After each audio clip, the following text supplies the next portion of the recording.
Yes, we made it. We're here. A little later than usual. I had to like pretty much create a whole new thumbnail just out of nowhere, just a new style to go with the new shows. It's essentially just the Zets background, except I changed it so the upside down cityscape is actually the No One World. Oh, okay. And I will tell you this: I did not realize how AI generated the No One World was until I was tracing those buildings. It's like I honestly thought for a while, because I wasn't looking objectively hard at the No One World during the show, because it's like one of those blink and you miss it like 3-second shots that they have on there. So without zooming and enhancing on every individual building, I'm like, oh no, besides the building with that their main HQ on is on, this entire cityscape is AI. This is bad. I'm looking at one now. And it's the one that's like above your posters. That building, the one with the curve. Yeah. Like nothing's AI. Nothing's straight. Everything has some weird dips, and there's some weaving, especially when you're looking at some of the windows for some of these skyscrapers. And I'm just like, I did not realize just how badly generated this whole thing was. But I mean, it makes sense considering that the No One World was generated by AI. So I guess they use that as an excuse to create an entire cityscape just using stable diffusion. So hey, they got it. But yes, we're here. It's been a wild and crazy week. In a lot of things. Most of which we're not obviously going to talk about because it has nothing to do with Toku. So we're not going to dive into that. But in a Toku adjacent thing, Samus got a bike now. Samus put an Akira bike. Doing the Akira slide straight into some enemies. Yeah. Look, the Nintendo Direct was all right. I wouldn't say that it was like 10 out of 10 perfection. It was okay. Yeah. It definitely was better than the partner showcase and the other stuff that we got on there. But hey, I wasn't sold on Metroid Prime before because I'm not a big first person guy. But after seeing that bike, I'm like, I might have to invest. Well, same here. It's like everybody getting bikes. I still haven't played Bonanza yet because of money issues when it was coming out, but I might get it. Maybe. I might do the DLC. I still haven't been in the game yet because after a while it does get repetitive. So, so I was definitely interested in all that. Definitely going to be spending a lot of money tomorrow once I put down my pre-orders because I'll probably do them during the show. I will say this: if you are having second thoughts about getting Mario Galaxy 1 and 2, no, it's going to be another Mario 3D World situation, limited run for the physical. So get it while you can. I'll just say that. So yeah, secret sources. Yes, from my sources. So, Fatal Frame 2 remake. It's not even a remake. It looks exactly like it did on the Wii U. That they just direct port. The second I saw the hair and how dithered it was, I was like, it's a straight Wii U port. They didn't do anything there. They didn't do anything. So yeah, a lot of money being spent on games. Yeah. Outside of that, obviously, money being spent on toys. It hasn't been that great. Ash and I were talking before the stream started because we got our Shoto phones. Mine's back there. Let me grab mine real fast. Yeah, mine might need charging. I hate this chair. It squeals every time I sit on it.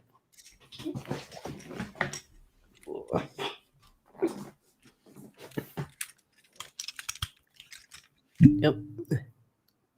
I'm glad I only paid $25 for mine. Oh. I'm glad I only paid $25 for mine. Does that go towards the Toku debt because you paid $25 and I paid full retail?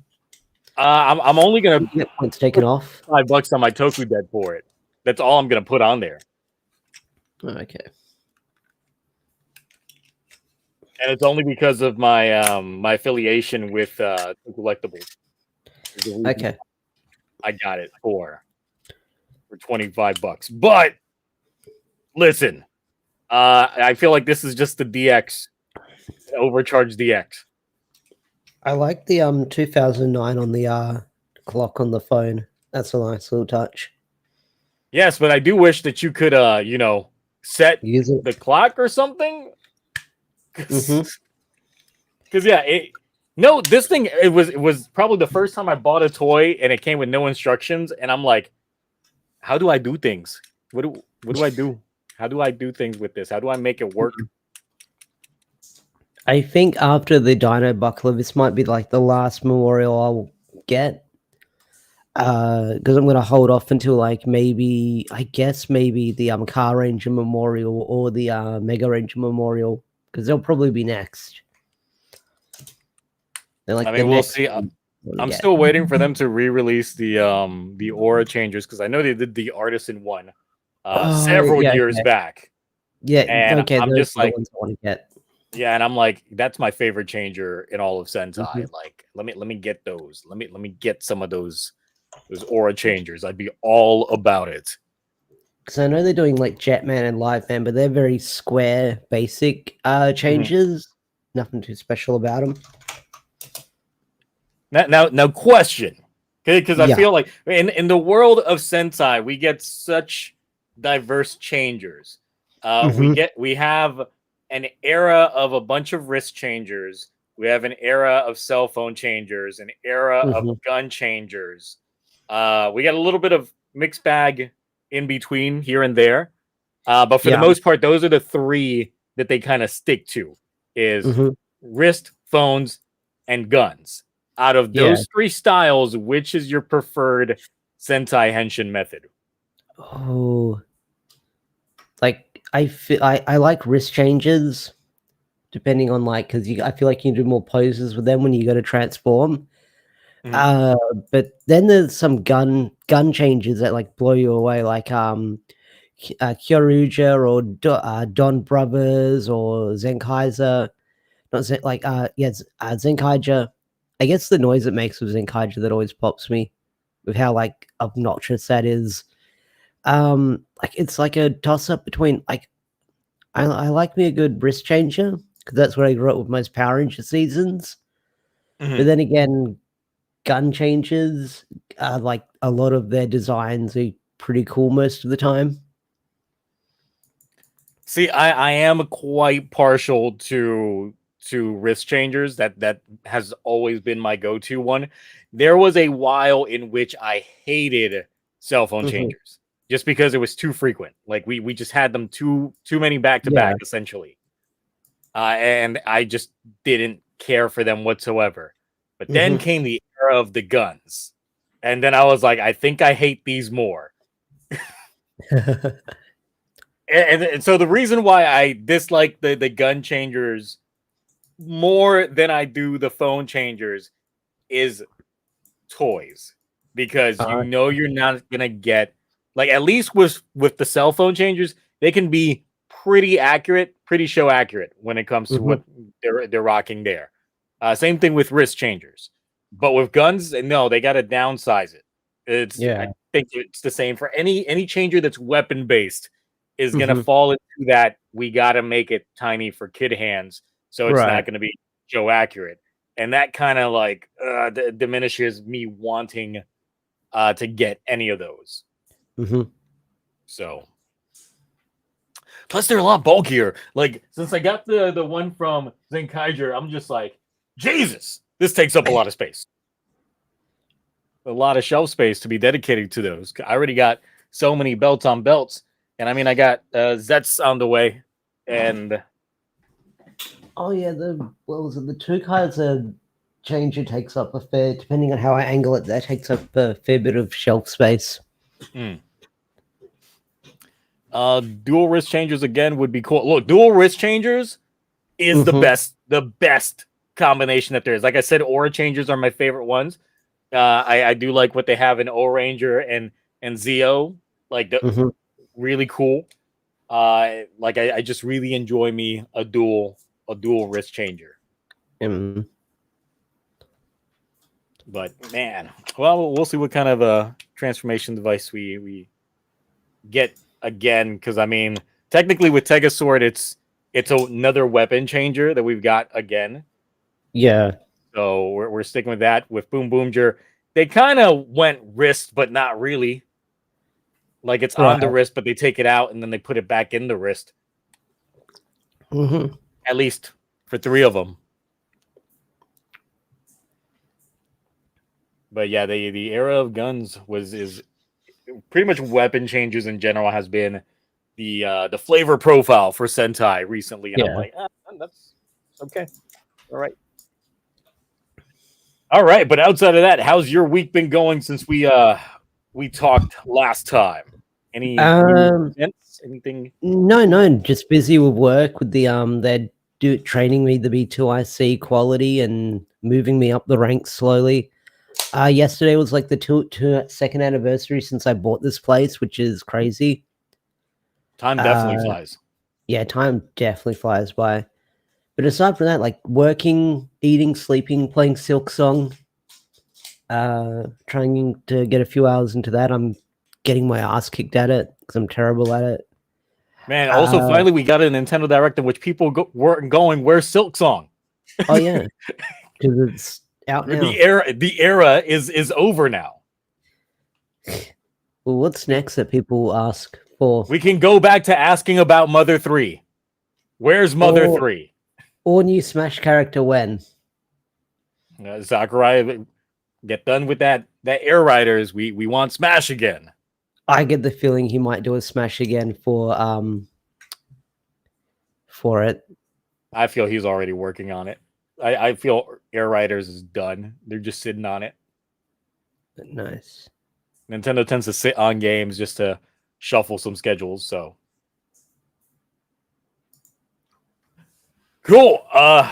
In my set of the woods, I had originally planned to not go anywhere this week because I was like, I got a lot of videos I got to do the Gabu catch up with the final review. I've been rewatching the last 10 episodes, putting together my thoughts, accumulating all that. Obviously, we had the Zets premiere. The latest Goes Uger that was wow. Yeah. That was an episode.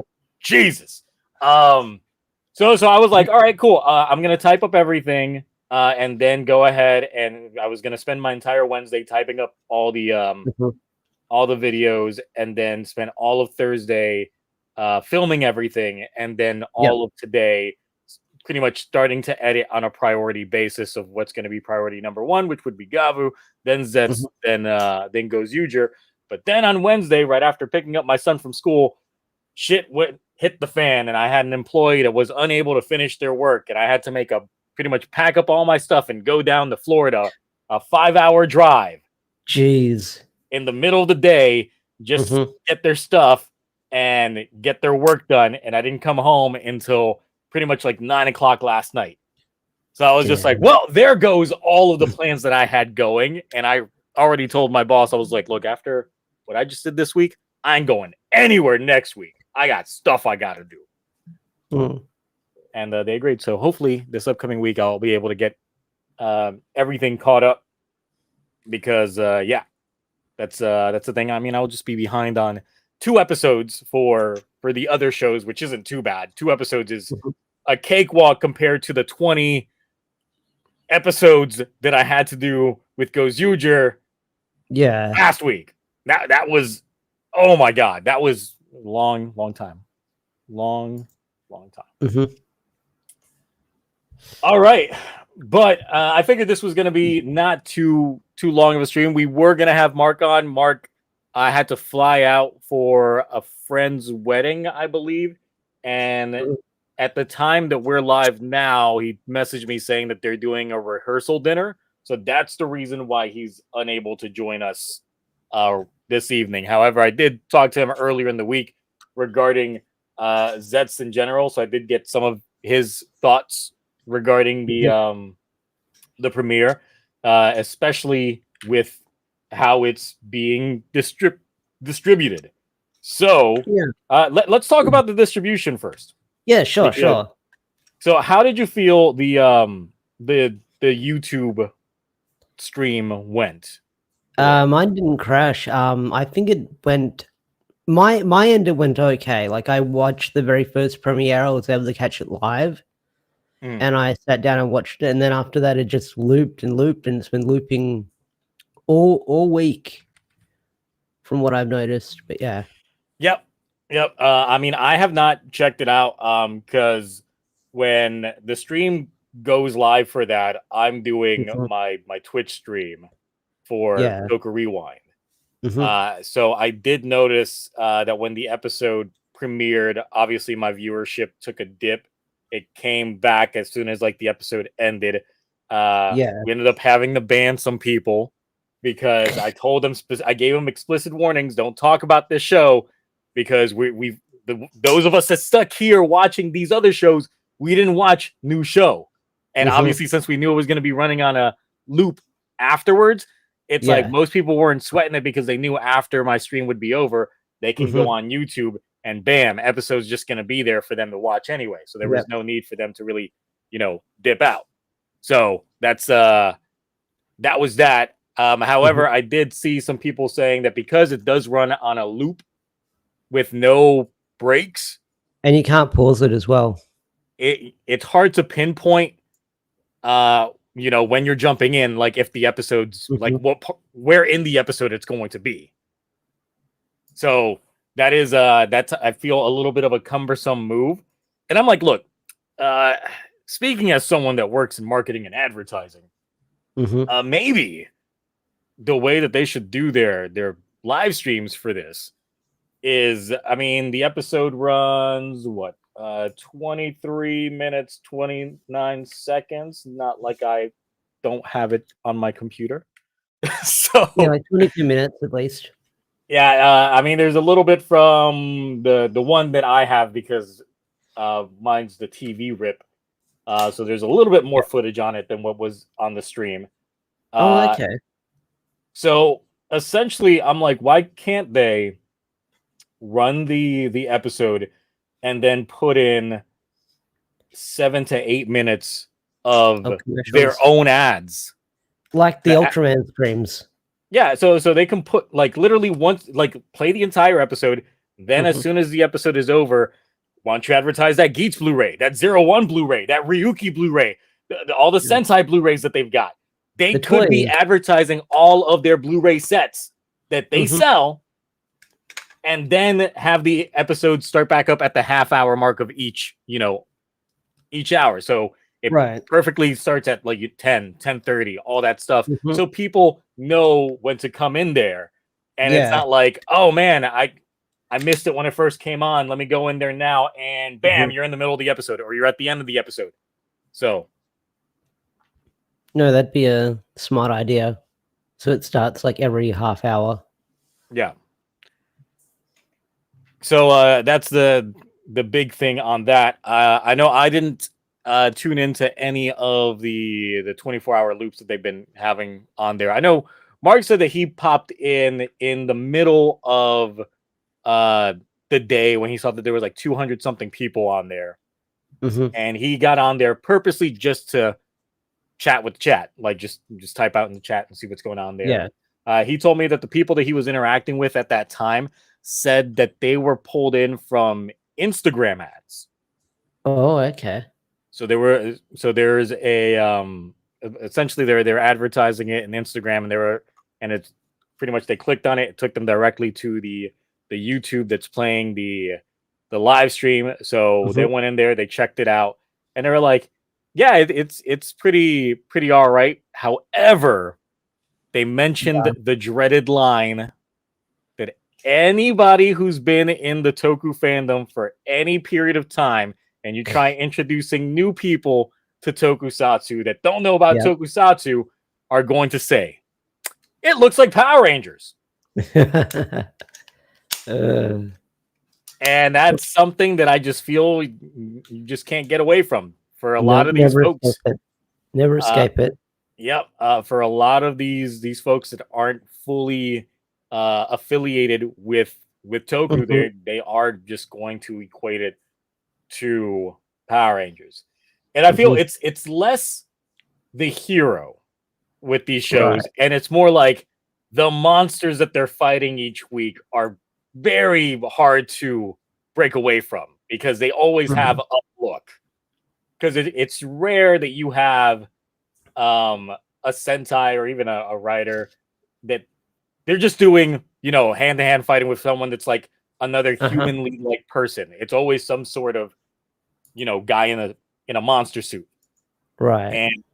And with that, you're always going to have the equation of this looks like Power Rangers for that. It doesn't matter how edgy they try making the main character suit is, can't get away from those monster suits. Until they do something with how they design monsters, then they're probably still going to be stuck with that stigma. But I just thought that was an interesting thing on that portion.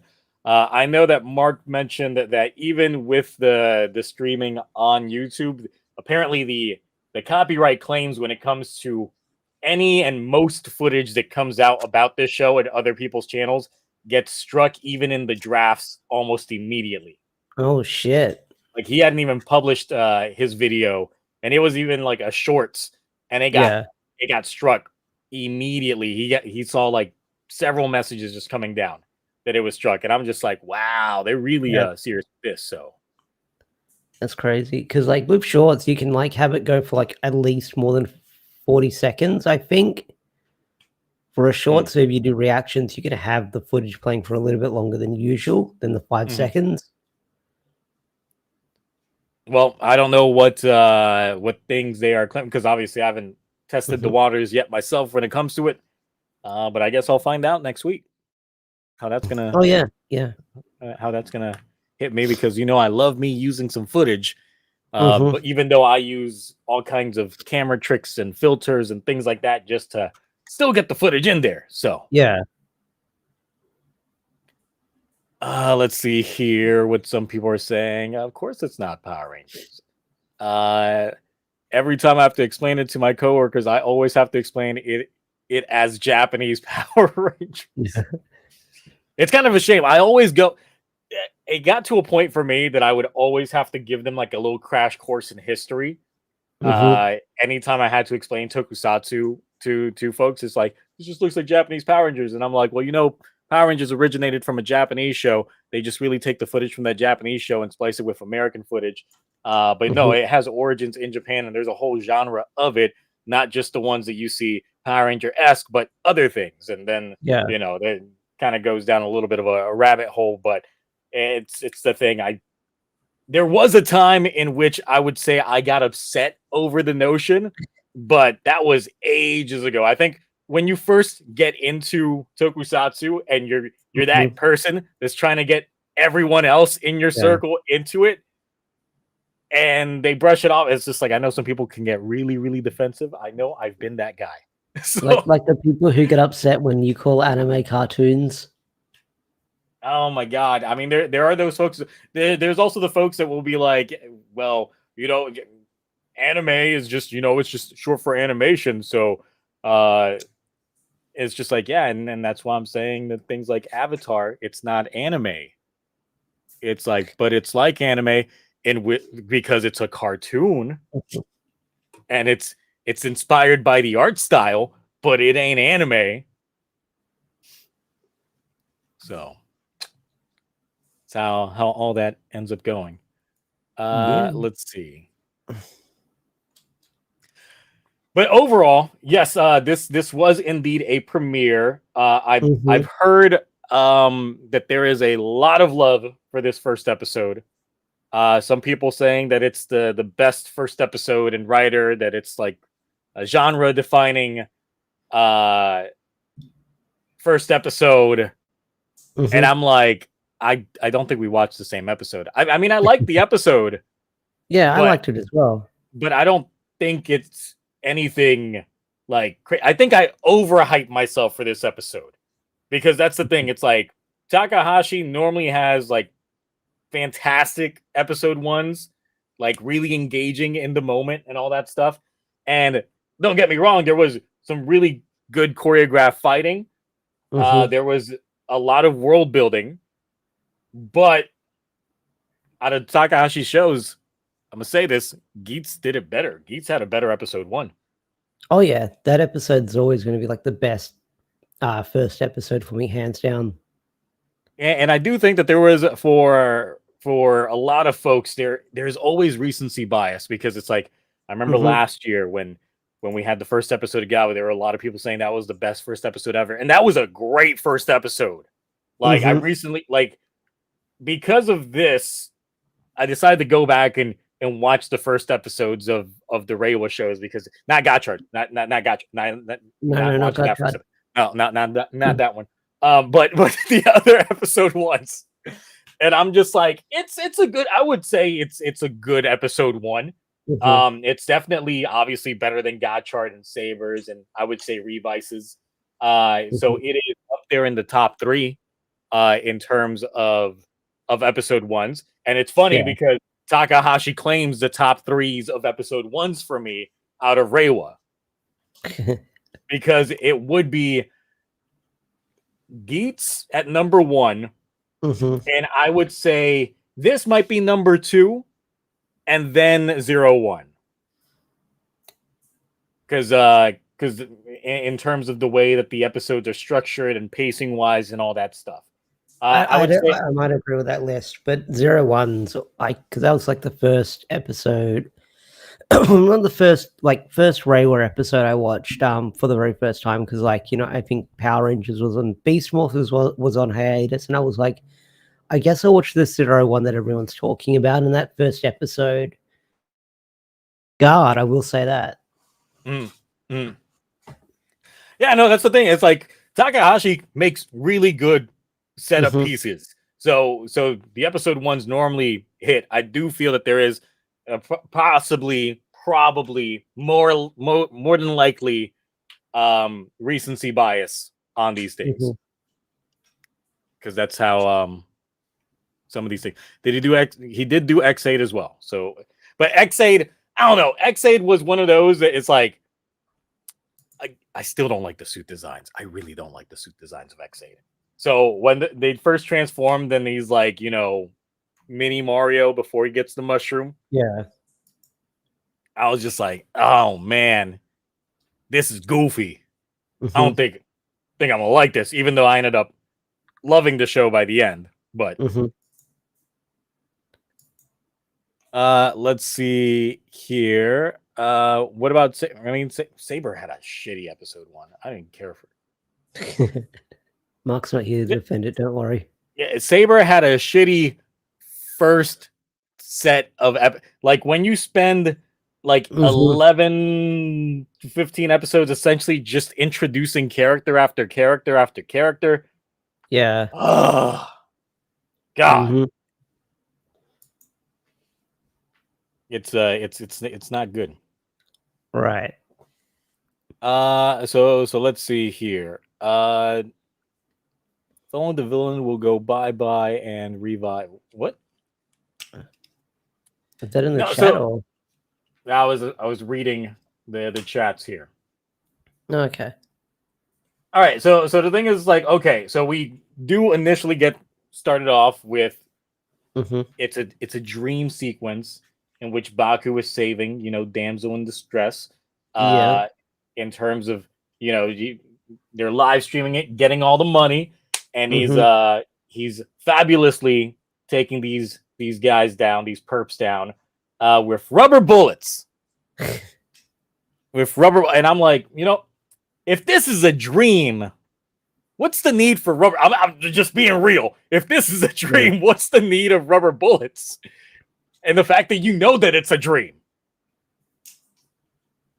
So it's like, okay, all right. That kind of gets a little bit diminished, but I guess it's to throw in the, not making it too realistic aspect for the parents.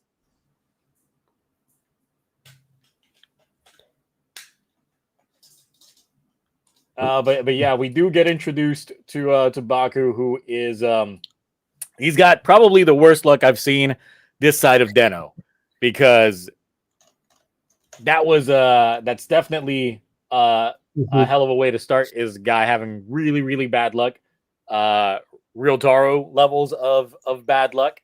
However, I felt more bad seeing it on the Deno side in like the first set of episodes, because you literally see this guy get like just roughed up by regular folks.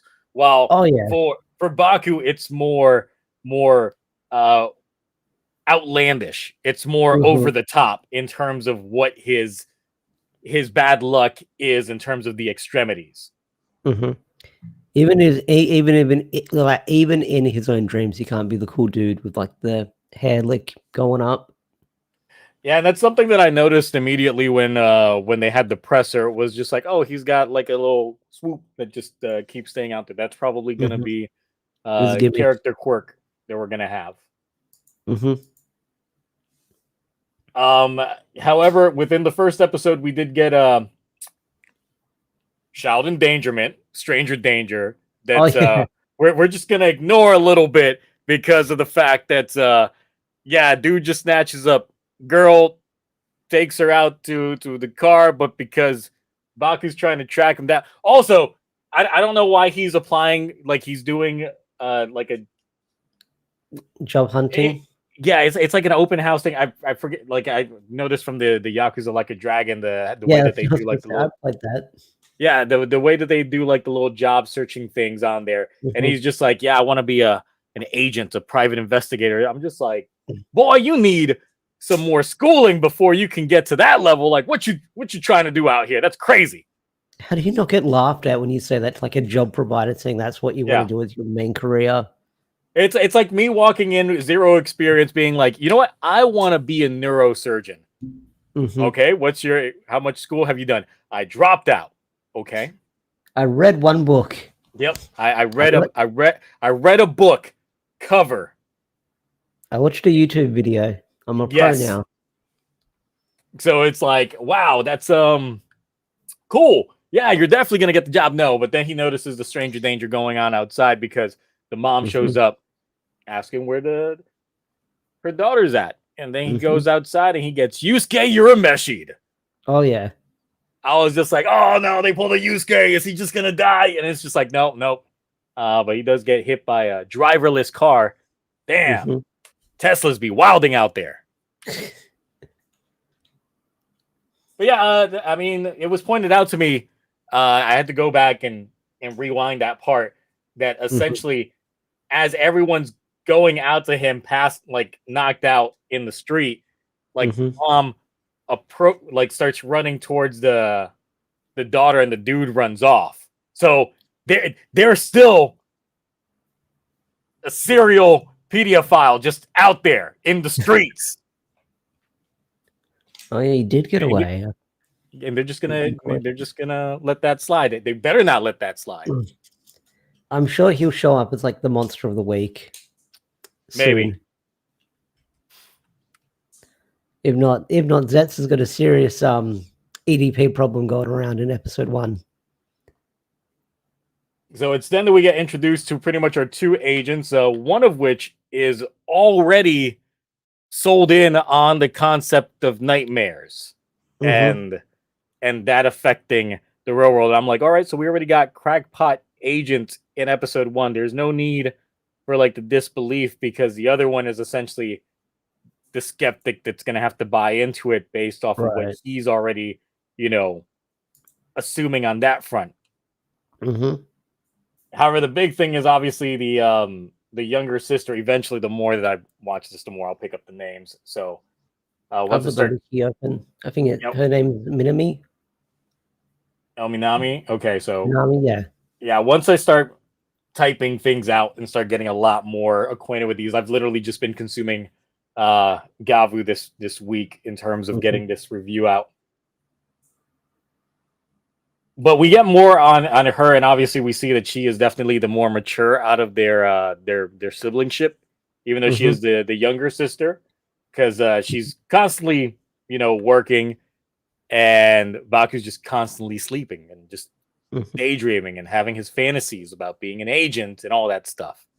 To the point that she just has issues with it. But we do see a little bit of a background on how badly his bad luck has been. Especially being struck by a meteor, like a meteorite. It's just like, damn, what? Okay. But yeah, while being in the hospital, that's when essentially he gets sucked into the dream sequence that kind of kicks off everything, in which he goes ahead and essentially figures out, wait, I'm in a dream. I control my dreams, so I should have no problems. Then he got some problems. It's like, what do you mean I can't control my dreams in the dream? What's going on here? But that's when he gets the summon. So yeah, he gets summoned by Agent Zero, coming out with the perfect English, and then essentially gets his mission to become a common writer. I noticed this when we were finishing watching the episode, and I pointed it to Mark afterwards. Is the base itself? I was like, Mark, did you notice the blade bench is in the base? He's like, what? Now I'm gonna have to change my rating on this show. I was like, yeah, the blade bench is there. So yes, there is a conveniently placed blade bench there. So obviously he gets the driver, he does the transformation, we get the cool first tension, and then the beatdown. Which, I mean, the choreography is great. I do like that the belt essentially acts as like a defibrillator for the chest. Right. However, I would say that the diminishing returns for me in terms of the fight is knowing that this is all happening within a dream. Oh yeah, and you think about that as well. Because knowing that the fight is all happening within the dream, it loses something for me. It loses impact. Once these fights start migrating to the real world, it'll be great. But obviously, the kick around the world within the dream sequence in which he's going through all those environments, when that happens, I'm like, okay. I wasn't blown away, because at the same time, I'm like, this is a dream. Oh yeah. Anything can happen in a dream. It's like, it's not really a showcase of powers if this is happening within a dream. If this was in the real world and his kick literally flings him across the entire world, then that's an oh shit moment. But in a dream, I'm like, okay, that's cool. Gotcha. But I mean, I did like seeing the suit in motion. I did like, the light ups are pretty cool. It still looks a little weird with not having a belt there to separate the things going on, in that area. It still look a little weird. But I mean, the fight was good. I just don't find it to be, heavily amazing, because that's where the first fight kind of loses me in that aspect. I would say the fights within 01, Gates, and even Gavu's first episode felt more weighty than Zets like premiere fight only because of that prospect of it being a dream sequence. But yeah, that's a nice segue episode into what's going on with the events. I did, however, like that as the fight was going on, obviously you saw Baku going through shit in the hospital bed, getting lifted up at one point in time, dropping back down, having all those exorcist scenes that I feel like, oh man, that's the kind of shit parents are definitely going to complain about. That was very Nightmare on Elm Street. The vibes I got from it were just getting lifted up from the bed. Yeah. So that's that was definitely an episode 1, and like I said, it's a good episode. I just don't find it to be the best in this era of Kamen Rider, but it's still very enjoyable. We still very much enjoyed it. Still surprised that we didn't. Every now and then we do get like director's cuts of either final episodes or first episodes, and nothing in these. I would think Takahashi would be one of those guys that probably would start taking advantage of that, considering how much supplemental content he likes engaging in. But no, none of that. Nox, I mean, we haven't seen too much on Nox besides obviously he just makes the appearance and kickstarts the nightmares, but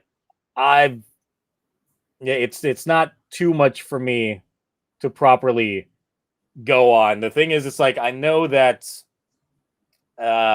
there's probably a duality of things going on here.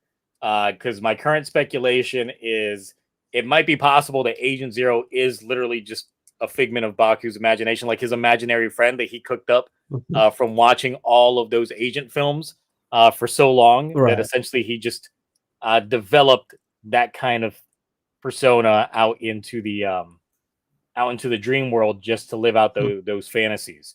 And obviously, since a lot of the films that he was watching looked like they were English, then that could obviously attribute to why he speaks in English. I know during my Sunday live stream, there were people starting to speculate. It's just like, well, Baku's got to be some sort of nightmare or something like that. And I'm like, bruh, you remember what franchise this is? This is Kamen Rider. In Kamen Rider, 9 times out of 10, the good guy's always related to the bad guy in some way, shape, or form. They're either the same thing as them, a half-breed of them, or have some correlation to them in it of itself. That is usually the theme of Kamen Rider. So even trying to have a theory like that is like, there's no point. It's obvious logic by this point in time. When you've watched enough Kamen Rider, you should know the deal.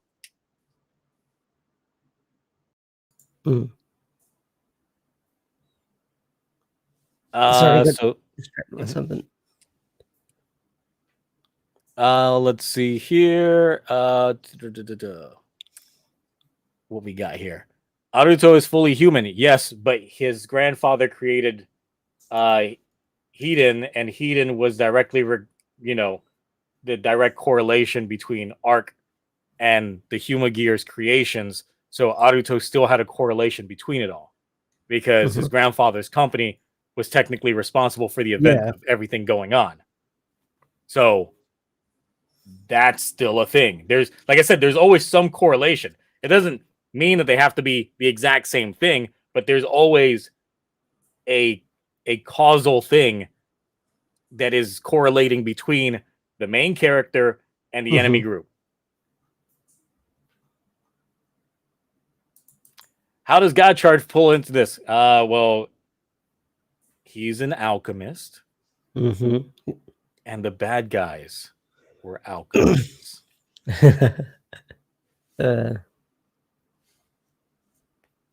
And apparently Gideon is a homunculus of Hotaro's dad. Apparently. If we use our imagination, we should know the story of Godchard. Yeah. Well, don't use your imagination on Godchard. Save your brain power. Save your thoughts. Did y'all already forget about the production notes about Godchard? It's like, yes, they implied that Gideon is the homunculus of Otaro's dad. Jesus, fuck. show has too much damage control. Too much damage control is going on with it. Well, hopefully we don't get crazy production notes that's gonna ruin Gab.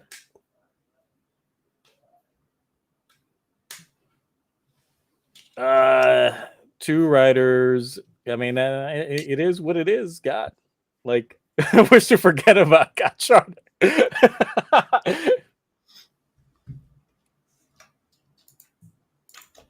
So I mean, it's the first episode, so the more we watch, hopefully, episode 2 gives us a little bit more. Because the thing is, in writer, actually, with a lot of with Toei shows in particular, I don't know why they keep making their episode 1s kind of like how in Western shows we do pilot episodes for a lot of shows, where they try going above and beyond anything just to sell the show to the network. They make the pilot episode. But the way that they do Rider and Sentai, they normally make them like pilot episodes in Western fronts. And it's just like, but why? Like, you're sold on this show for a year. You don't have to try going extra hard, but I guess it's to win over the audience on that front. But sometimes it's possible to put too much or not enough in some of these things. So yeah, there's all of that going on there. But let me see in the chat what you guys think about the first episode of Zets, and how did it make you feel? Is it the bestest ever, or is it an enjoyable watch, or did you not like it? I actually haven't seen anyone say that they outright hated it. It's different, because when I put out my Goes User video, I definitely got some comments. Some folks going like, if it were me, every episode would be F minus minus minus. Like, I was just like, wow, I didn't realize there was so much Goes You hate out there. Yeah, that's crazy. Are we going to expect SPD double for your videos? Yes, but not yet.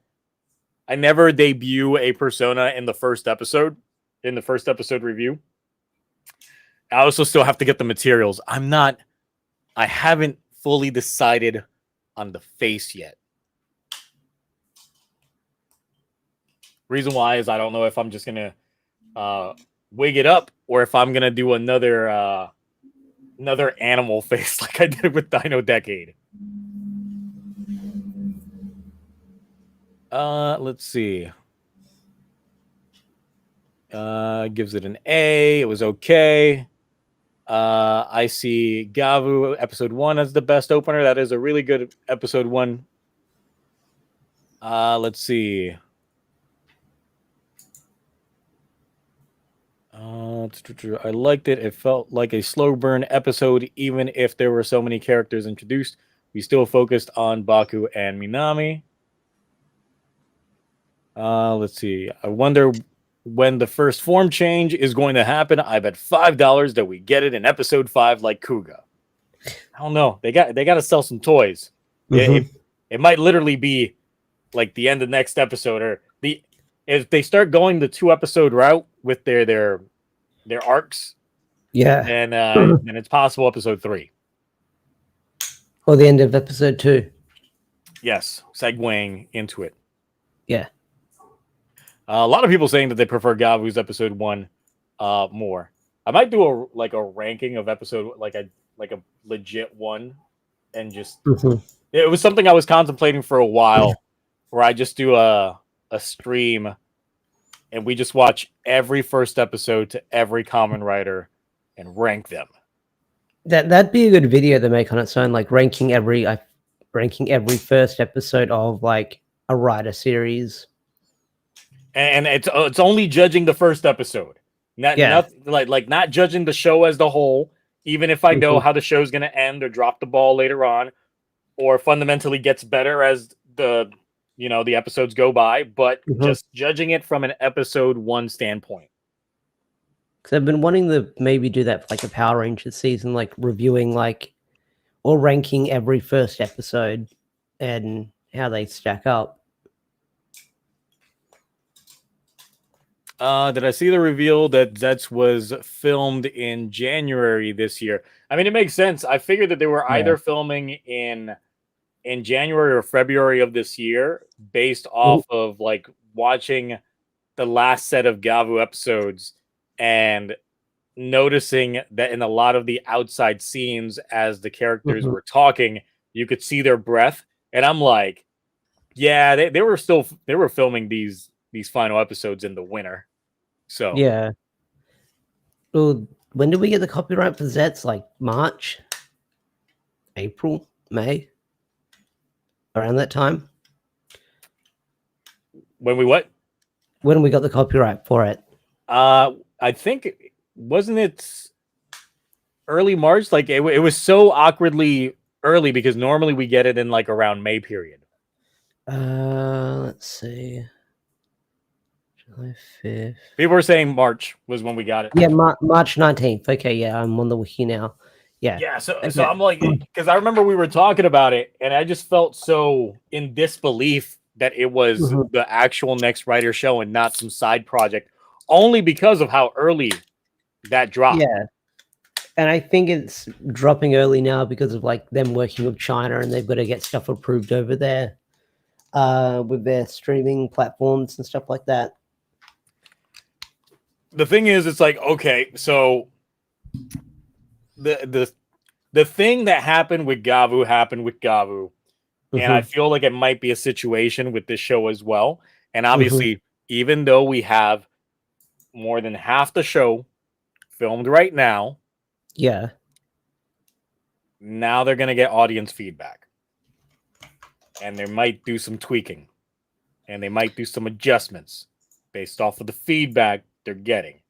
And I know a lot of folks are just like, I'm sure kids are enjoying this in Japan. The complaints usually don't come from the kids. They come from the parents. Yeah.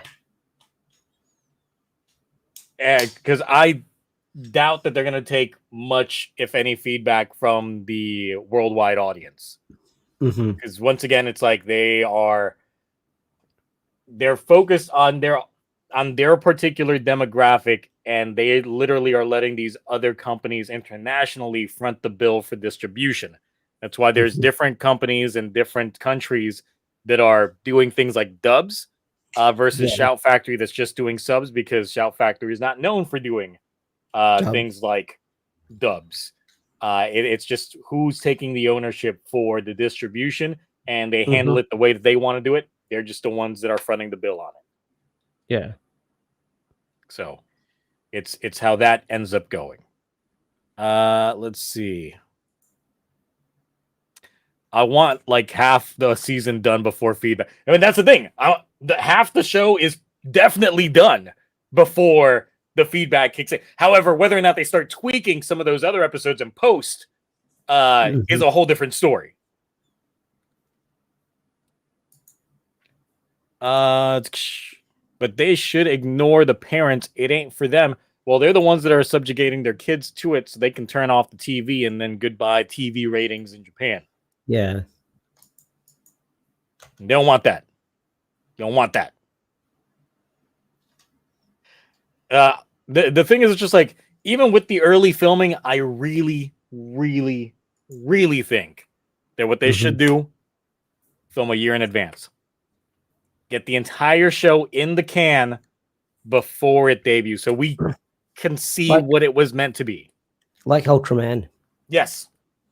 Because that way, once you get later on into the episodes, let's say if the writer has an epiphany or he introduces something later into the show, then because of that, they can retroactively go back and edit things into previous episodes because they haven't aired yet, that seed plant, so it feels like an organic growth to that point without us even knowing a thing about it. But obviously, having half the show done and then start getting production notes halfway through the show based off of early feedback can lead to some complications. Right. Because, that definitely would help out a ton. Because I would be more interested in seeing most of these shows, honestly, if there was zero to no studio interference. Like if it was just put in the can ahead of time without anything like that. Because it's like, imagine a Gavu in which, about 30 episodes in, The stomach family is completely just gone.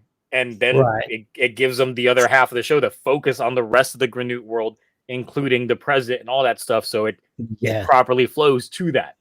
That would have been interesting. Once we start getting those reveals later on from the production side in terms of what their original plans was versus what was changed, then we will see. Yeah. Let's see here. It's surprising that the China Wizard hasn't leaked any sketch for future upgrade form. I'm sure they'll come eventually. Well, it depends on how wacky they go with a lot of their dream sequences.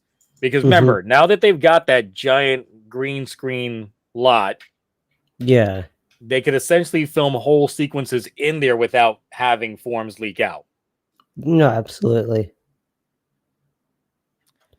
You give into October. Well, the thing is, it's like we wouldn't be seeing the halfway point of the show until probably like February, March. Yeah, around that time is when we will start seeing the chips start to crack, if any. Yep. Because the thing, it's a Takahashi show anyway, so you can expect probably first arc banger, and then afterwards start, being a little questionable. We'll see. Yeah.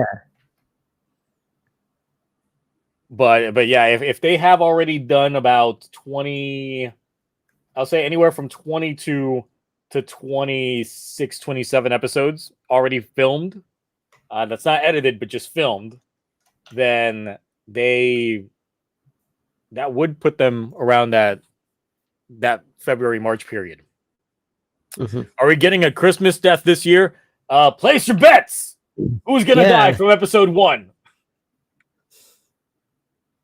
They're going to die in a dream, and then they go into a coma in real life.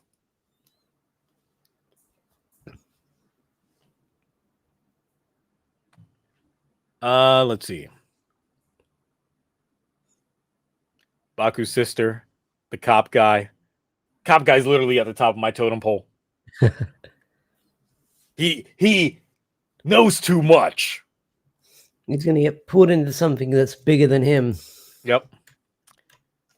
Do you think we will have another catalog leak like the last 2 years? Maybe.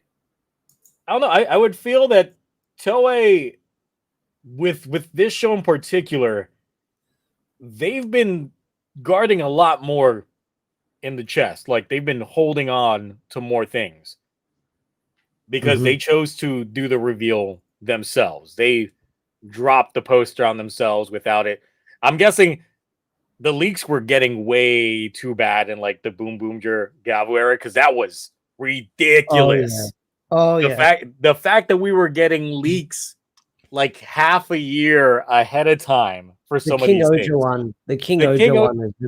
Yes, where we got the upgrade, the King Caucasus Castle in like the 3rd, 4th week of the show. It's like, whoa, what? It's a little ridiculous on that front. Yep.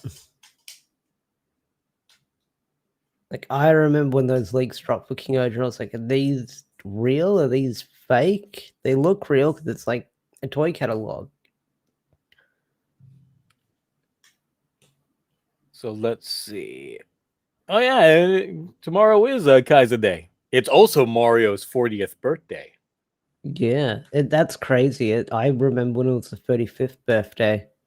So do I, because I bought stuff. And then I also remember when it was his 25th birthday, because I bought stuff then too. I can't remember what they did for the 25th anniversary of Mario. Was that just the Wii game, or? Yes, because I'm looking at it over there. All right, no, I didn't buy that one, but I remember it. Yeah, let me grab it. I gotta always showcase off the cool school.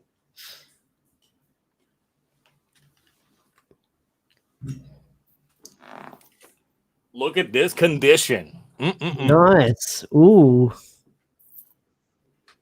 So yeah, this is it. Mario 25th anniversary All Stars. Woo. Nice. For the Wii, still in mint condition. Nice. All right, Ash, how much into controversy do you want to get into tonight? Yeah, let's see how fast I can get cancelled tonight. So it's nothing bad. It's nothing bad. So the thing is, it's just like I've noticed something since I put out the Goes User video last week. Yeah. And it happens to go with a certain writer that we got in Goes User recently. Mm-hmm. And that is Hasegawa, who is the co-writer of Gotchard. Yep. And apparently people are putting out videos and things like that talking about anything that he's touching is just the worst episodes in those shows. I've been off, like, I haven't been paying attention to the Toku Twitter, but what episodes did they do? Can I guess? Was it the recap and the episode after that one? No, so the recap episode was a completely different writer, and they only did the recap episode, and that was it. Okay. Hasegawa did the episodes with the Battle Japan. Oh, okay then. So the 2 episodes before this latest one. Yep, gotcha. That 2-parter. Yes. Okay.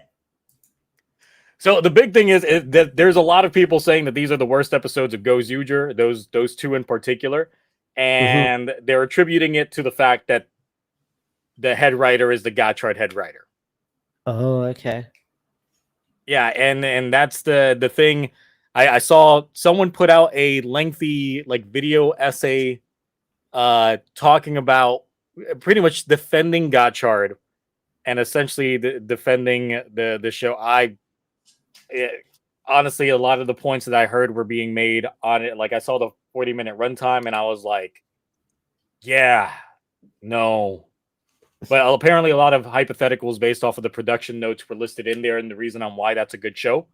But you don't rate a show based off of the hypotheticals that are in there. You talk about a show based off how it presents itself. Yeah, it presents itself. What actually happened in the show, not what could have happened.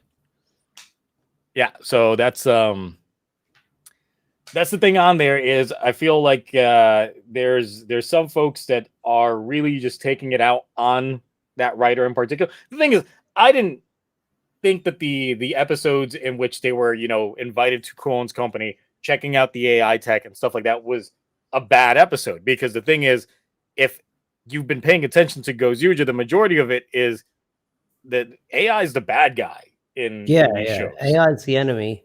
Yeah, and the thing is just like part of those episodes was trying to sell us on how corporations tried selling us that AI is inherently good, that it'll make your lives easier. But then shows the real underbelly, the face of it, that but it ain't though. So yeah, that's the current thing, is that seems to be a very hot topic currently, is just hating on those 2 episodes of Goes Uger in particular, mostly because and also the correlation of it being tied to the fact that the guy wrote half of Gotchard. And I'm just like, just because you have one really bad work and maybe some of the supplemental content you did for it was also not that great either. But the thing is like he did 2 things that were actually good from the Gotchard. He did the Class 3G, and he also did the Romeo and Juliet side special, but he did the Lacti special, and I no, just no. And then obviously half of Gotchard. So I'm looking at his writer credits right now. It looks like he did like Saber and Ghost and Drive and Forza and Double. So a few episodes here and there that he's done. Yeah. And the thing is, it's like the writers overall for Gotchard, they were more known in the Ultra community because they both had written for several different Ultra shows. Yep. Whether or not they've regressed in quality since those days is Mhm. is up to interpretation. Some would probably argue that yes, they've gone down, and I would say maybe the work environment between working for Tsuburaya versus working for Toei is a completely different beast. Right. Because it seems to me, working for Tsuburaya, you're able to have your creative freedom and have the time to refine it and Mhm. put it all together in a complete package before you put it out there. Yep. Meanwhile, with Toei, you're probably slammed with notes after notes after notes after notes on Yeah. what you need to correct and adjust for the next outing. Mhm. And it's just like I'm no writer. I don't know anything about how the writers' rooms work, but I can just imagine that being a work environment that you have to be acclimated to that type of work environment to Mhm. excel in it. So yeah, so that's the thing. It's like, how did you caught up on Goes Uger? So how did you feel about those two particular episodes in comparison to the bulk of it? Because right now, in terms of the way that the show has been, Akiko's written a bulk of the show, but there are essentially, I know that the wiki lists 3 guest writers, but it's really Yeah. only 2 because the one only did the recap episode and that was it. Like I Okay. can't even find a single other writing credit to that person's name outside of that recap episode. Like, those episodes I didn't particularly hate. Like, I enjoyed the bouquet stuff and the fire candle stuff within that episode because they had some good moments. But like, I didn't see anything wrong with it. Like, I guess because I'm not that head deep into Toku Twitter, hearing what people's opinions on writers and directors and stuff are. I'm just watching the show for the sake of watching it. Like, I don't go into people's credits and stuff like that. Like, I don't have a huge backlog of like Toku that I know all the writers and all the directors and stuff like that. I just watch it for the plot and the action, you could say. So, yeah.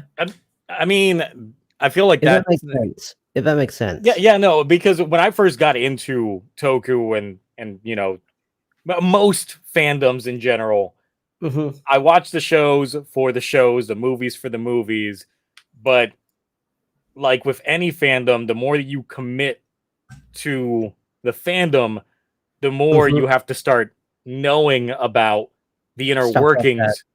Yeah, like for me being someone that's into Doctor Who, like in the Mhm. beginning, I didn't care who was the writer or anything like that. But when they were doing swapping over from RTD to Moffat, I was just Mhm. like, oh, showrunners. Okay, let me dig into this. And then I ran into the whole rabbit hole that's still a rabbit hole regarding showrunners in Doctor Who.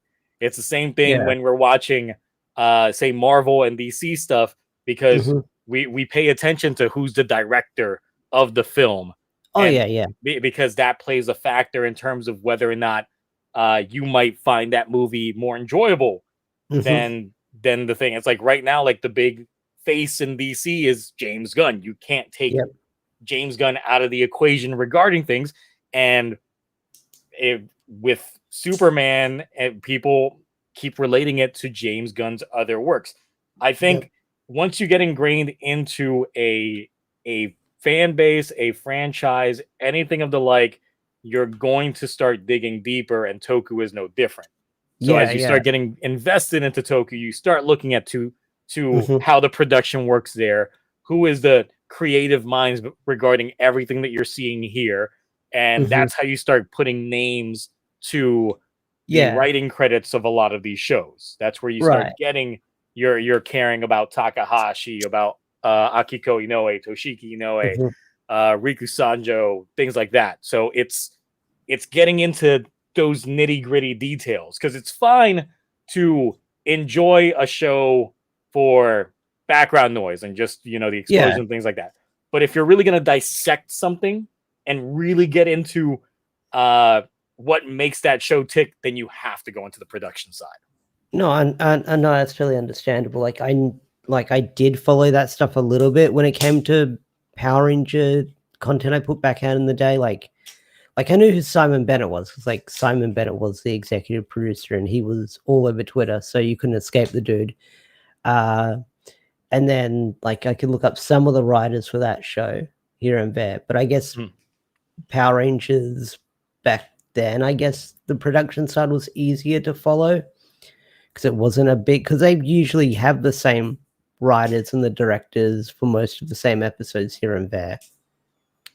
They'll have like, because it's like 20 episodes, they'll have a set amount of like 2 or 3 directors that will do like the batches of episodes. But no, I get that. Like when you get involved within the community or when you become a part of it so long, it's good to look into like who's writing, who's directing and stuff like that to know whose hands are in the pot or in the pie. Yeah, it's like a lot of people always look at things and go like, oh, Koichi Sakamoto's directing this. You know there's going to be good fights. That type of thing. So, and Koichi Sakamoto even did Power Ranger episodes because obviously he was so tied into the production of Sentai and things like that he knows what he's doing.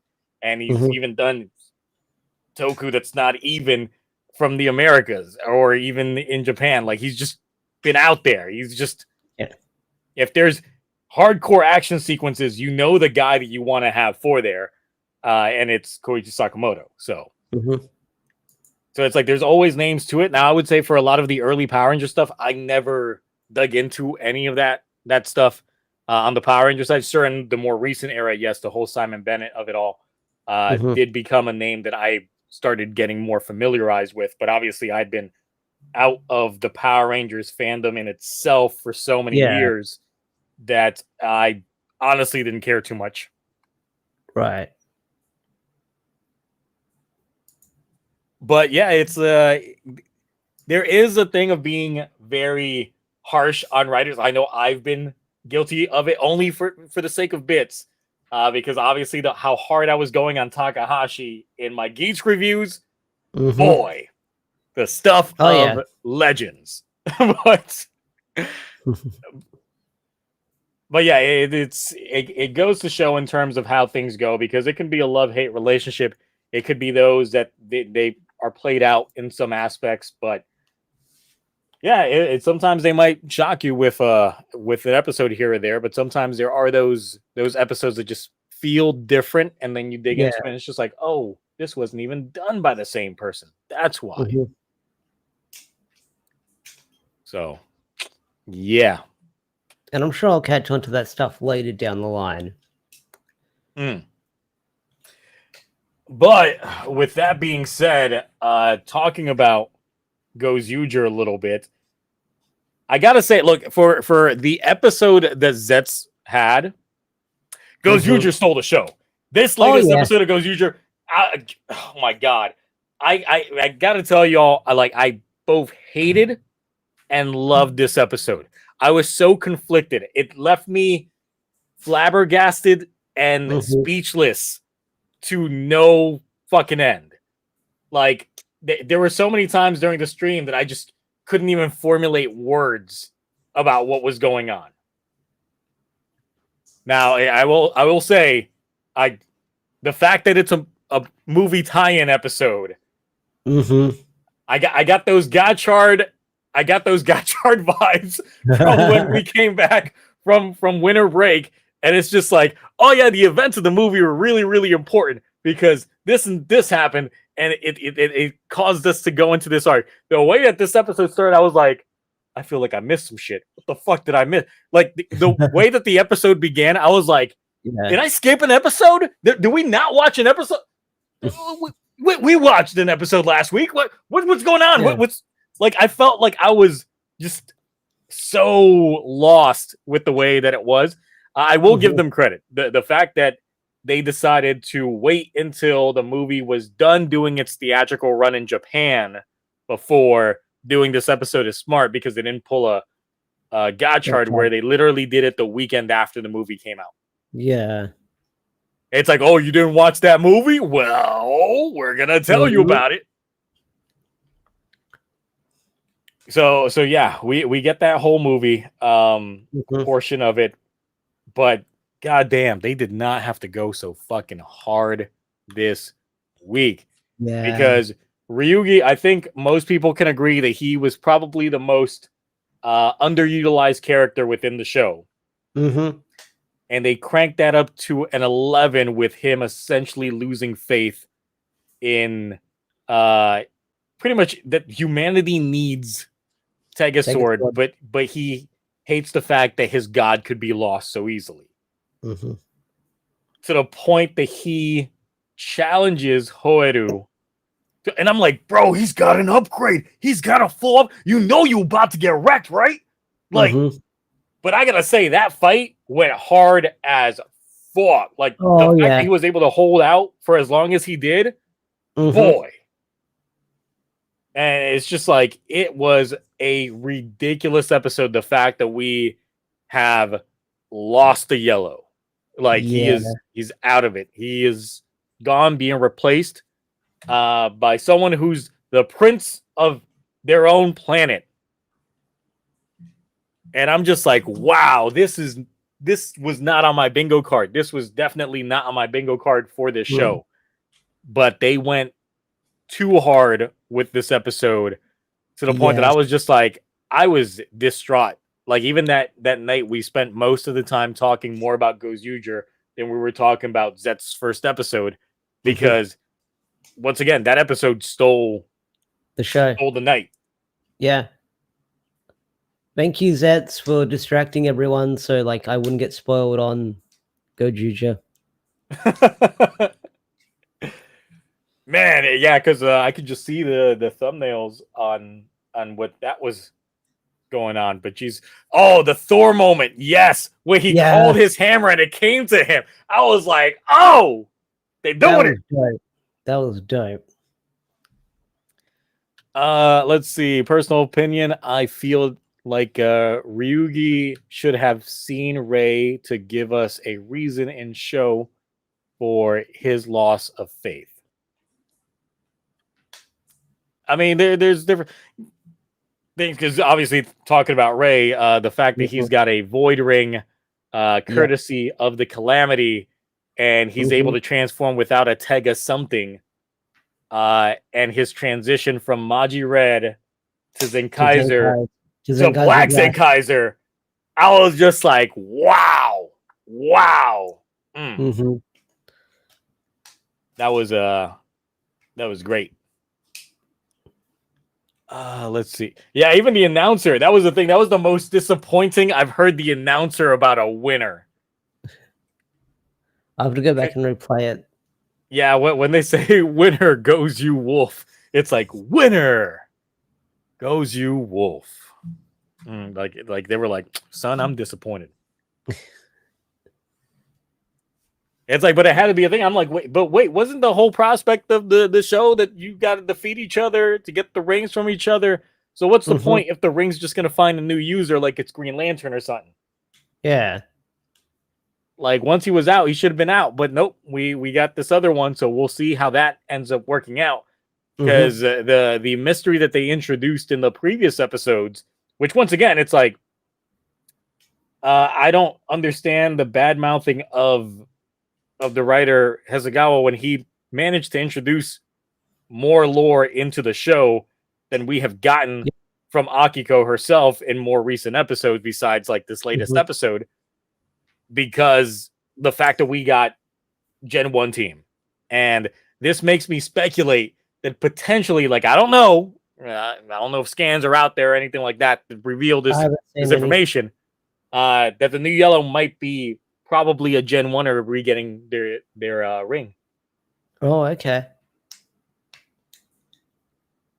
Because I'm just like, the way that they smiled the second they got the ring, it's like they knew. It's like they foresaw it happening.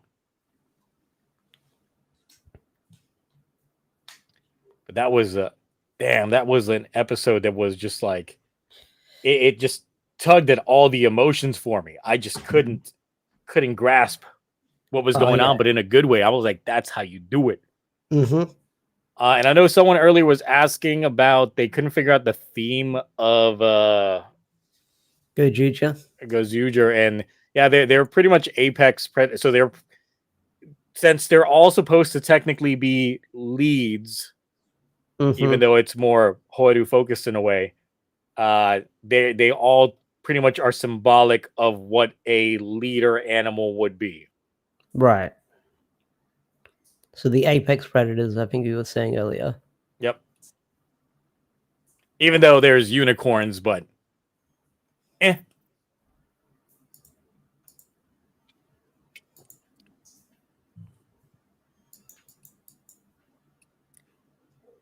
Look, unicorns gotta be. They can't just put a horse on a girl, even though they could. And I was playing that right before the stream because we're in the Gemini Cup, so they could completely do a horse on a girl. And Uma Musume, if you would. Yeah. The actor is Human Gaon. I did. Yeah, I saw that as well on Twitter. Yeah, someone sent me the pictures, and I was like, "Damn, that's a pretty man." I mean, they have to be AI if they're that beautiful. You're saying the AI filtered their face? They're too pretty for real life. They gotta be AI. Ain't no way.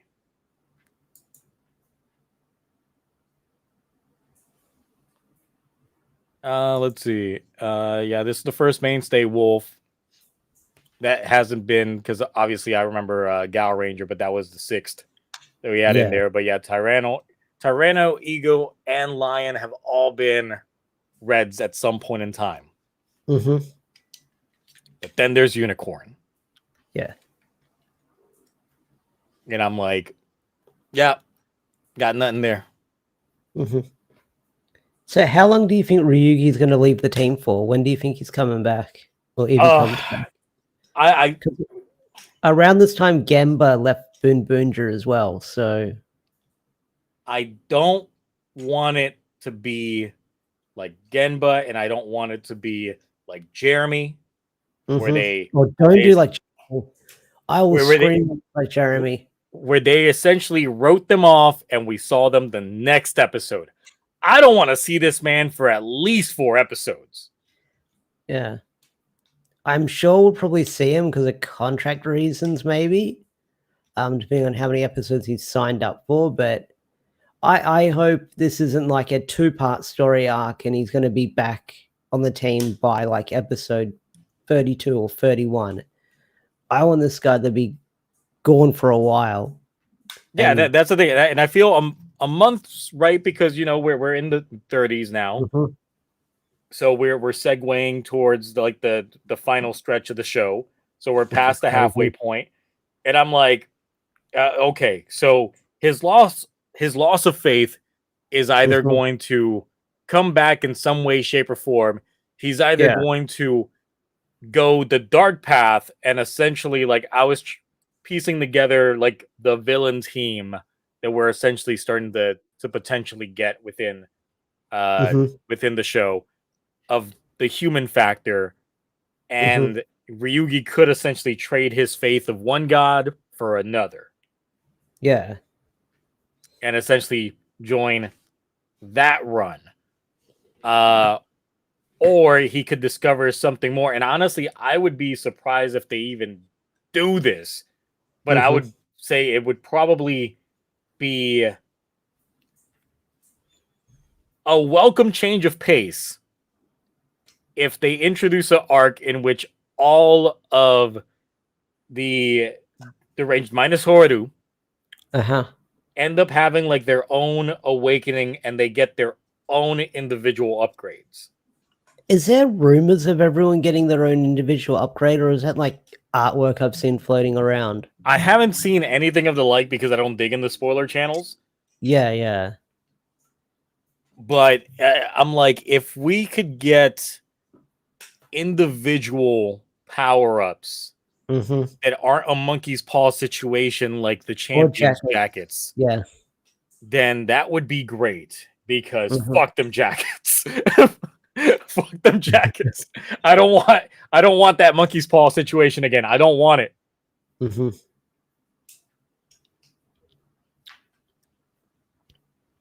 Let's see. Yeah, Tekajun still benched. It seems that the Calamity is coming, and that's one of my biggest concerns that I had is just like the Calamity was the original evil that gets, essentially nixed in episode like pre-episode 1. Yeah. And we haven't seen anything of it. Apparently there was something of it in the film. We'll find out about it in like 2-3 months whenever we get the digital release. Yeah. Low-key, I kind of forgot about the Calamity because it was brought up in episode 1 or episode 0. And yeah, so that's always something that I was like sticking in the back of my mind. It's just like, what, like, is that going to play a factor? Because it's like, seems like Tegajun was created at some point between the Calamity being vanquished and obviously Tega's Sword Awakening. So, who created Tegajun? Yeah. And you get a super chat. Yep, let me go to the right one here.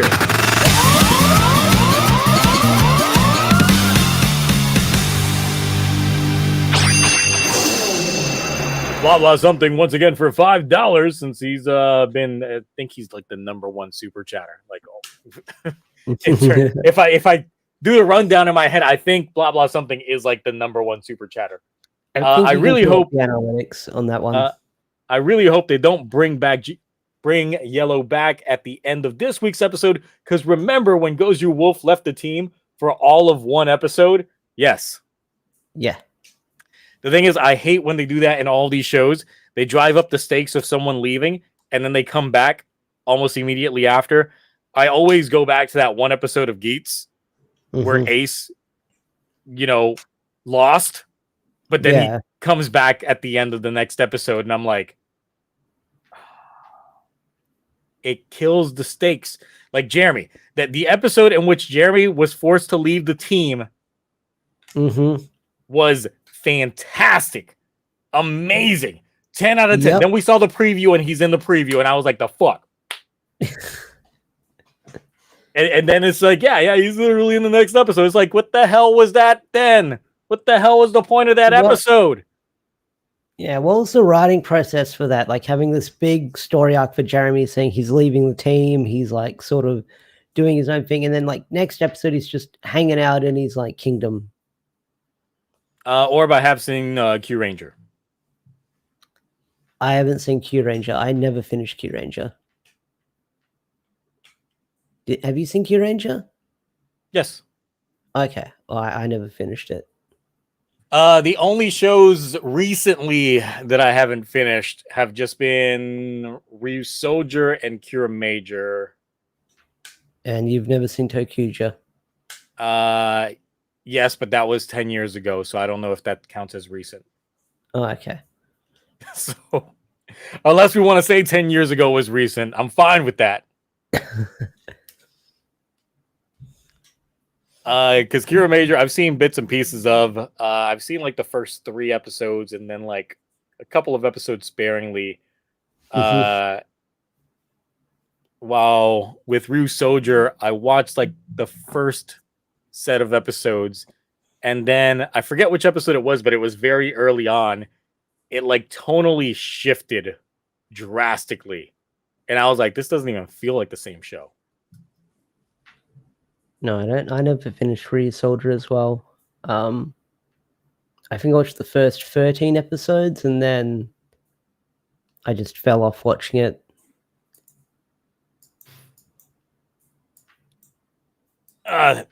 But yeah, that's I feel like there needs to be proper stakes if someone's going to be leaving the team, that they have to leave the team for a while. Like, and don't even address them. Like, I was equating this on Sunday night that if they bring him back immediately, it'll be like that one time in Family Guy in which they killed off Brian, replaced him with another dog for like 2 episodes, and then brought back Brian like in the 3rd episode. It was like, the fuck? Like, why would you do that? There were stakes. There were stakes. We felt that. We had a whole funeral for him.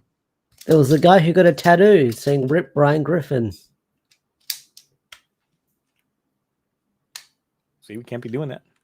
Yeah. Let's see. From Q Ranger, I've just been watching the next one back to back to back up. Okay. The thing is, it's like for me, so I got burnt out on the Sentai formula after a bit because ever since Maji Ranger, so that was way back when, I had been watching Sentai week to week. The only times that I have noped out from Sentai as they were airing was with Go Onger when I got to the second half and they introduced the Go On Wings. And then I hated the Go On Wings so much, I just said, nope, I'm good. I'm done. Not watching anymore. Waited until the next show started. And then watched, all that stuff. Peak Shinkenger. Shinkenger's so good. And then continued on until Tokuger. Tokuger was the first time in which within the first episode, I was like, yeah, I'm getting too old for this shit. And I just stopped watching. Look,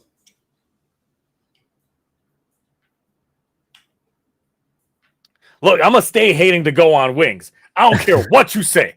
That hate lives rent-free in my mind.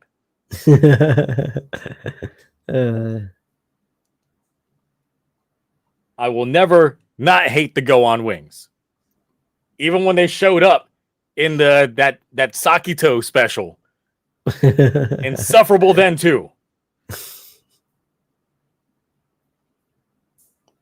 So Kyuger was villain focus season. I hear that all the time, but that episode 1 was just too much for me. Gotcha.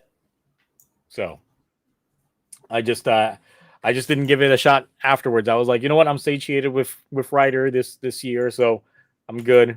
I'll just not do that. That was like Gaim that year, Tokuger, wasn't it? Gaim and Wizard that year with Tokuger. Wizard in itself is such a forgettable show. But Gaim, though, ooh, yeah. Mark was here, even though Mark, he won't acknowledge this on stream, but him hating Gaim is just a bit. He actually likes the show. He's going to hear that, and he's going to randomly just come on. Yeah. He's going to come in and say that's lies and slander, and he's going to take me to court over such an egregious lie. But it's true. He actually does enjoy Gaim. Yeah. He's got a lot of Sotos and all that shit. He's just got them. It's just off camera. You can't see the Sotos for Gaim. He got to shift the camera over a little bit. Yeah. So the blade stuff is like in the background, and then when he shifts the camera to like the left or the right, and then you see all of it. Yeah, meanwhile, I know the reason why I couldn't get into Ryusoger or Akira Major at the time was just like those years. Like I think it was like 2018, 2019, leading up into 2020 were just heavy for me when it came to work. Because that's where my last job, before this one, I got promoted up to like a district manager. So I was running all over the place like I do now, except back then it was new to me. So it was hard to keep up with that stuff. No, that makes sense. So yeah, real life sometimes happens, folks. But yes, let's see what we got in the chat. Gaim was awesome. Is it because it's dinosaur again? No, it wasn't because it was dinosaur again. Honestly, like when I first saw the Ryusoger suits, I loved those suits when they first got revealed. Like I was all about it.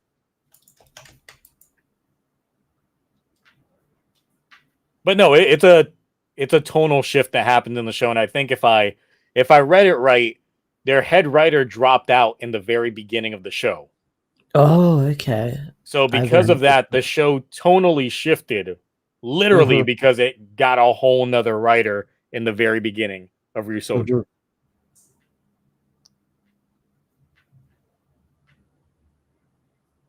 And that goes to show it's like, yes, the lead of the show can affect the show.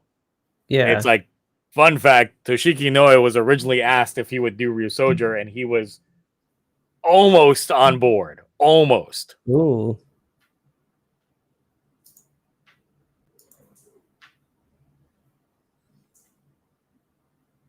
Let's see. You weren't following Toku news at the time. Thing is, neither was I for a while. Like, between the era of, I would say, 2011 up until 2020, I virtually did not exist in social media at all. I had virtually no online presence whatsoever. I was living real life. And the experience that I had pre coming back to social media was back in like the forum days of forums like Ranger Board and Power Ranger Empire and things like that would heavily frequent. And then when I came back, it was mostly just Twitter. And we all know how Twitter can be. Yep. It's a whole different thing. Yeah. I would definitely recommend it to some folks. Take a few years away from the online space. Discover yourself more before coming back. Let's see. I know that there has been some rumors going around about the next Sentai team, and we should be a couple of weeks away from trademarks. Yeah. Because I don't think Sentai is going to pull a writer where they start filming, half a year earlier, else they would have already been filming this thing. Yeah, no, absolutely. So trademark period would be probably at the end of this month. So at the end of this month, going into the October period. So we're pretty close to the trademarks. I know some folks were putting in Ninja Wizards. Yeah, I've heard Ninja. I've heard Magic School. I've heard Ninja Wizards. Now I don't know. I haven't been following the Sentai leaks and rumors.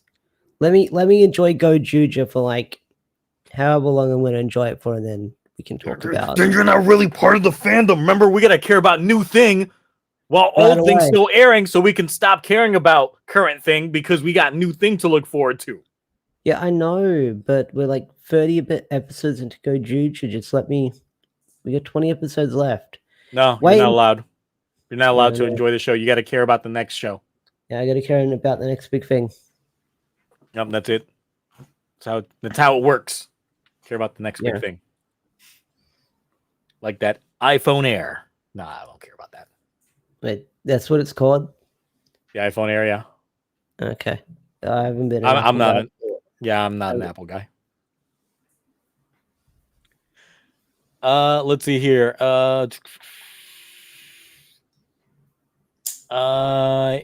It's kind of confusing. What's kind of confusing? Let's see. Yeah, what is confusing? Let's see. It's supposed to be colors are red fire, blue water, green earth, black darkness, and white light. Okay. Okay. Yeah, I'll when I see it when I see it for the new Sentai, then I'll probably get excited when I see the suits. That's when I start to get excited. Or that's when I get on the hype train. Let's see. But the thing is, like, if it's going based off of that elemental premise, I would say that red, blue, and green would be the introductory Sentai, and then black and white would be introduced afterwards because it's a whole different power dynamic in terms of elementalness.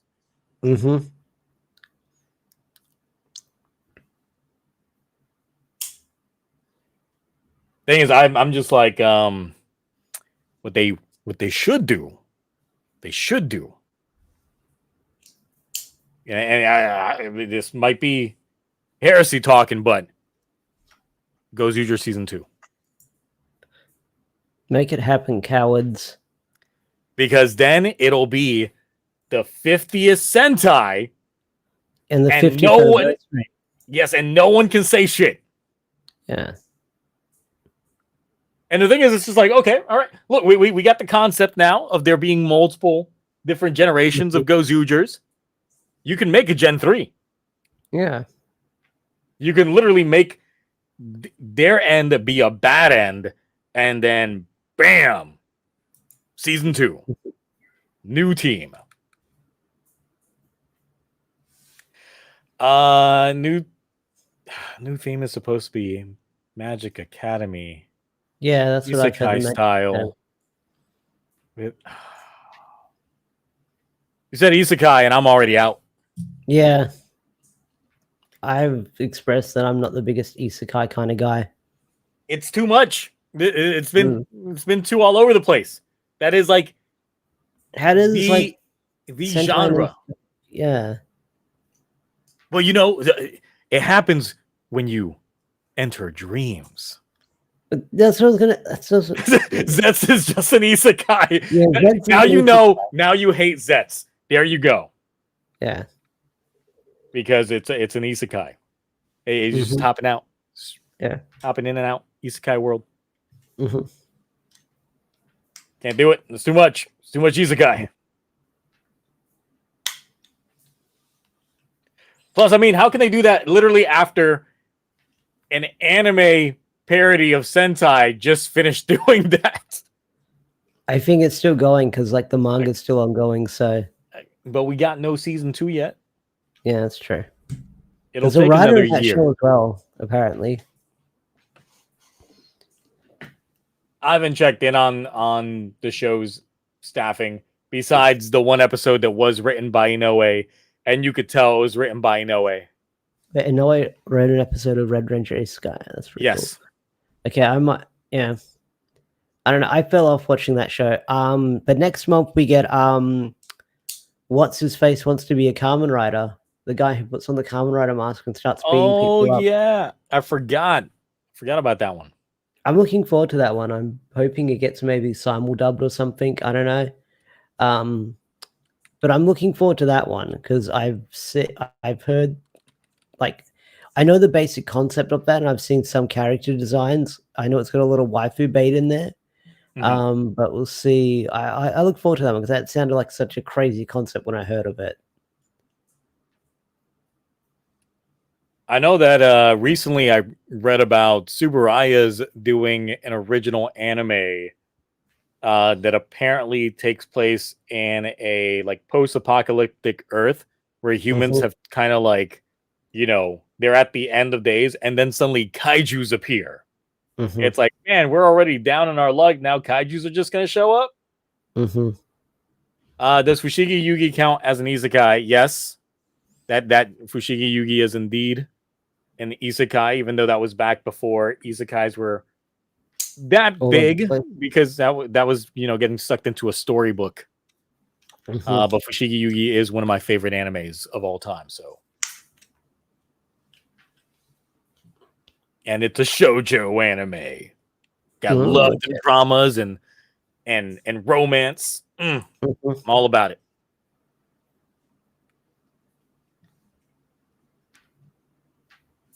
Let's see. Someone on Reddit leaked preview images of the episode after 30.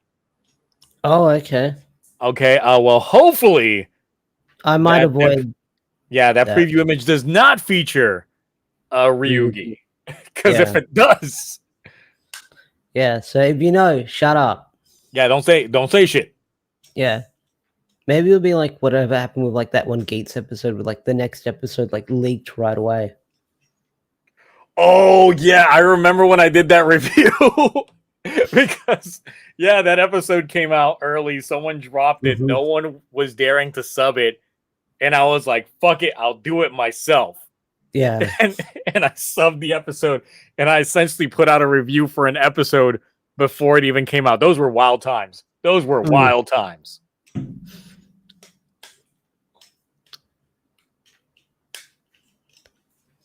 It's like sometimes Toei just gotta watch their shit.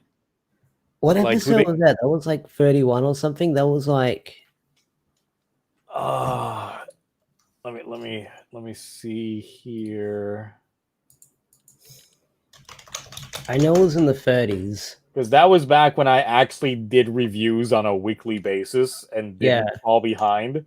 So it's like the one time in which I did 2 episodes in one. Mm-hmm. So I will know when I see the thumbnail of it and see. I'm heading to the wiki now. Let's see if it's going to say 33 and 34. Okay. What happened in those episodes? Yeah, so 33 and 34 were came out together. Okay. Oh yeah, that was like the buffer stuff that went down. Yep. But that was a wild time. It's like when the first 3 episodes of Gabu showed up on Billy, like months before the show debut. Yeah. And we were doing deep dives into the thumbnails that were still visible. Yeah. That was a thing.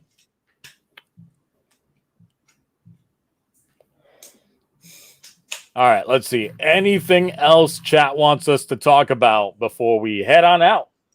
Yeah. Because even though it was a later stream than usual, and we didn't really have too much in terms of actual Toku news, it was mostly just talking about that. If Mark was here, this would be 3 hours. We'd be going for 3 hours. He'd find something to pad it out, something I usually would not be interested in. Man, so Peacemaker though. Oh yeah, I watched that last night with Michael Rooker. That was a great. Have you heard the theory about what that other dimension is? Yes. Okay, yeah. If you've seen CW, you probably know what like the theory for that dimension is. Yeah, I've heard the Earth X theory. Mm-hmm. Yep. Specifically because of the kinds of people that aren't around in that other dimension. Yeah. Which I had to rewind it and play it back, and it's like, oh shit, they're right. Yep. I expected a little bit more from this episode. Yeah, honestly, I like the episode before it much more. Peacemaker episodes go by fast for like 40-minute episodes when I sit down to watch it when I get home from work. They definitely do. Especially with a show of like a lot of talking in most of it. Sometimes it's good to have some exposition episodes. I would say that for like, since we're watching the one Chinese Toku on the Sunday streams of Extreme Vanguard Batar, the latest episode was literally just talking. Okay. I was much more engaged into that episode than I actually was with Zets. I'm not even gonna lie, because we got all the lore conversations going on, and I'm like, feed me some of that. If the lore is good, I'm eating it up.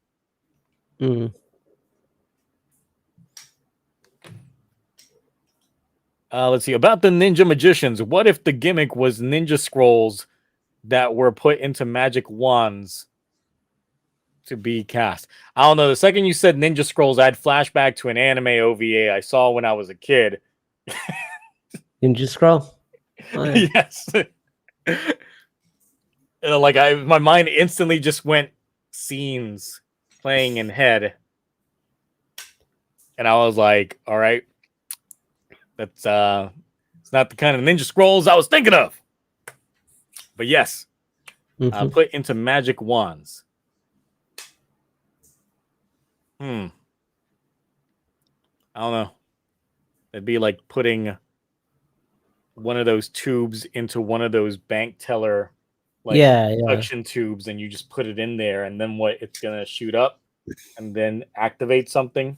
Oh, it's kind of weird. Yeah, but I wouldn't put it past them.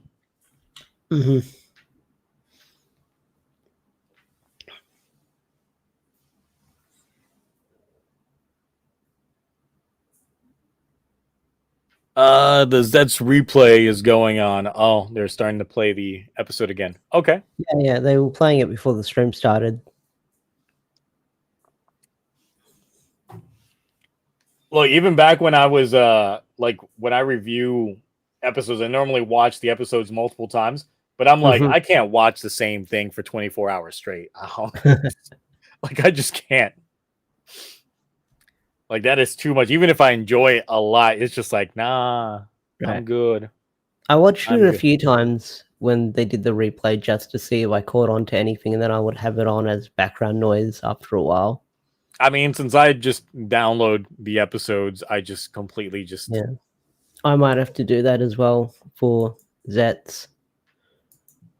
can rewind at any point in time that I want, stop at a Mhm. scene, take a screenshot, zoom and enhance. Oh yeah, that's what I need to do, the download the legally acquire the episode is getting the screenshots. Because yeah, that's what I did. Because I remember when I was doing the stream on Sunday, they were like, "Oh, you're gonna have to time it with the YouTube feed." I'm like, I don't know what you're talking about. What do you mean time it with the YouTube feed? Got that shit downloaded. What I think about Zets being on YouTube, the fact that it's just streaming in the Yeah. way that it is not a way that I mean, I mentioned this in the very beginning. I think they should handle it a little bit better in terms of how they time the episodes.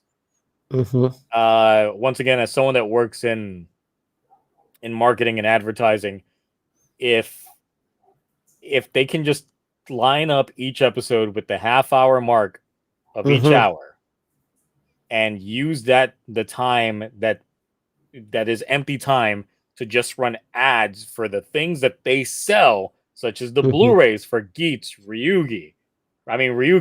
We were talking about fucking Gozuger, got Ryugi on the brain. Zero One, Kuga, that kind of stuff. They could just put it on there. Boxing match on Netflix. After the last boxing match on Netflix and how that didn't run well, I don't think I'm ever gonna watch anything sporting on Netflix again. Like, no, not interested on that. Oh yeah, horse passed on Tuesday. Yes, we did lose. We did lose Haru. And in her wake, I went ahead and ran my perfect run with that horse in my game and finally got her up to A.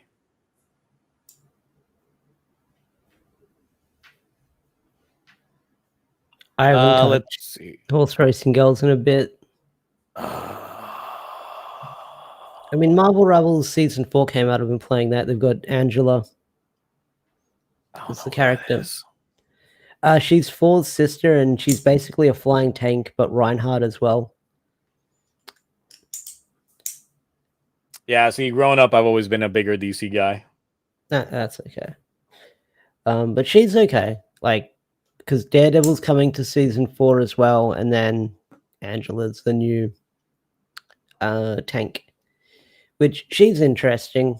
Like I said, she can fly around. She's a flying tank. She can do sort of like the 4 charge that 4 does, but like you can pick off like multiple people with it, and it's good for throwing them off the edge. But also you can do some major damage if you like get them back into the wall doing it. I still haven't played anything Marvel Rivals in ages. I'm still having fun with it, but yeah. I was anticipating that they were actually going to announce like a Switch 2 port today because apparently they downported it on PS4, yeah, and that was releasing today, and then we had the Direct today, so people were going like maybe coinciding. Yeah. Nope, didn't happen. I'm surprised they haven't put that on Switch 2 yet. Did anyone know about Nobu? Yeah, the singer passing away. Yes, I did know about that. Yeah, that was a few weeks ago. Yep. Which is a shame. God, losing good singers. Yeah. No, the funny thing is, I still find this awkward, but I guess cool at the same time, that Bo Kanger's theme song is the only Sentai intro to have a music video. Like, officially. Oh, okay. I didn't know that. Like, I found that, like, Kamen Rider for a long time has had music videos for their songs. But for Sentai, Bokanger. Bokanger's the only one that's got a music video. Okay, I did not know that.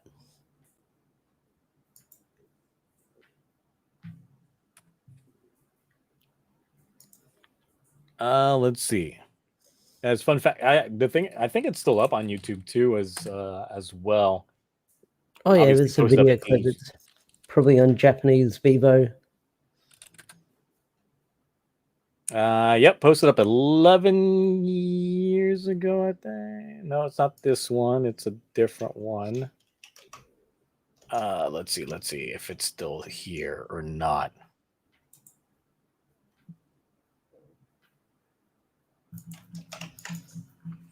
But the thing is, it's your standard music video, nothing fancy in it. It literally is just him, empty, like, warehouse scenario.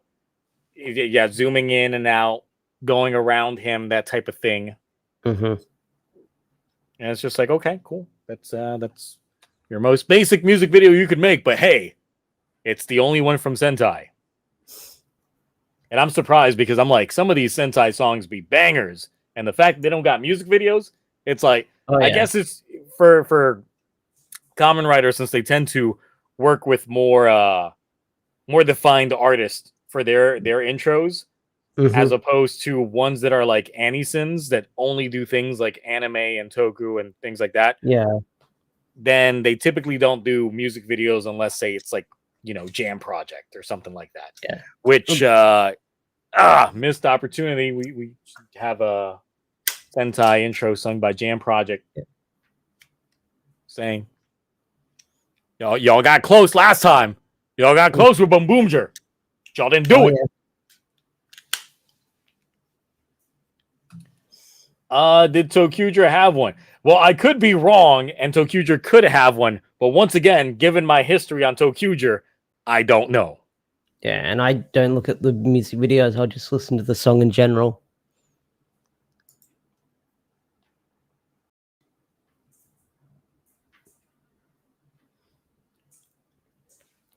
Let's see here. What else we got?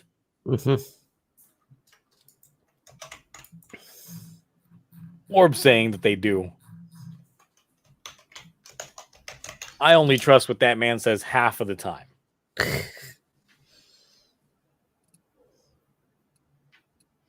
But this was also not announced in the Nintendo Direct. Mega Man Star Force?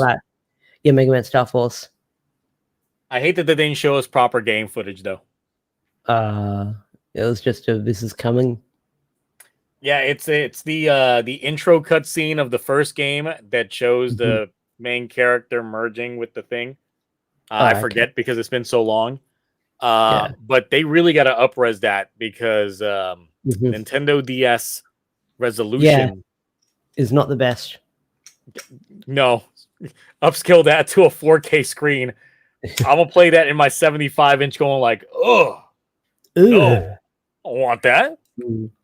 I never played the third ones. I played like Star Force 1 and Star Force 2, but I never played Star Force I was 3. honestly disappointed in them compared to the Battle Network games. The Battle Network games will stay superior Mega Man for me. I still have that collection of games, and I never finished them. I bought them. I'm not a fan.